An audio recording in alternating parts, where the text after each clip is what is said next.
Only a couple of hundred years ago, when royalty received nobles and in Europe, they would give them silverware.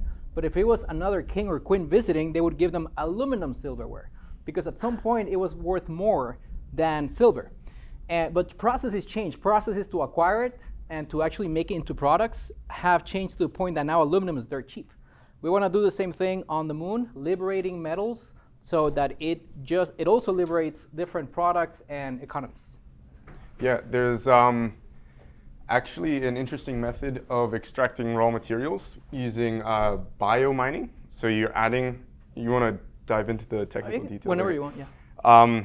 Just learned about this right now, so I'm trying to explain it. But yeah, it's like you add a certain type of organism into a regolith, and through like churning it up and then spinning it around a lot, you can extract certain metals pretty well. So that's actually used for like 20% of all copper in the world right now. It's being, even on Earth, is done this way, and like 5% of, was it silver? Gold. Gold, okay, so 5% of gold. So yeah, that's one method. It hasn't been done yet because the cost to get to orbit isn't low enough. It's quite expensive. We also don't know the exact regolith like compositions that would be beneficial to being in space. So if you're on the moon, you need certain types of metals, but we don't know exactly which ones because there's no demand for this yet. Creating that demand or having like permanent, semi-permanent presence on the moon or Mars would provide that demand and make this worth researching. However much people would pay for it is how much it would the completion would cost. Probably start something small and then increase that proof of concept. How any business would start. Could take 6 to 8 years was a metric we were assuming from like start to finish based on like current technologies. And yeah, it's very much relying on the demand from customers, obviously. And we don't have as much heavy launch yet, so Starship is huge. Yeah, that's really it.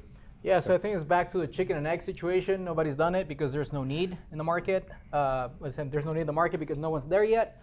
And getting into the depth of how this works is usually if you have an anoxic environment, so there's no oxygen, some microbes will use the oxides and the regolith, as we call it a terminal electron acceptor. So basically it's the last thing that receives one electron, and that closes the cycle, and with that the bacteria can breathe. So the bacteria is happy with the oxides that are present in the regolith. By the oxide, by accepting that electron, the metal comes out into the liquor, into the solution. And then the idea is that you can magnetically separate, for example, iron, then purify it. It goes to a 3D printer. And now you can build 3D parts from iron, from aluminum, or alloys. But the intent here is that you reduce the supply chain need from Earth. And we were wondering about two things that could be done. One is starting with a techno-economic analysis, comparing this bio approach against physical-chemical processes versus just bring it from Earth. And likely it's going to be a curve. At some point, it may or may not cross. And that economy is going to be very different on the moon versus on Mars, where bringing things to Mars is going to be way more complex.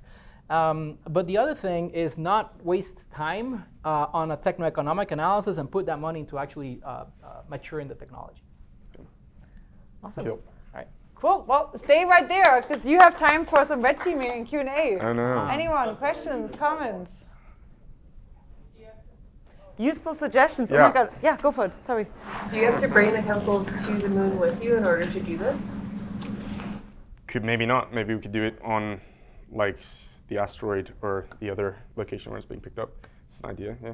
You'd have to carry sort of like the chemicals with you in order to like do like the mining type of.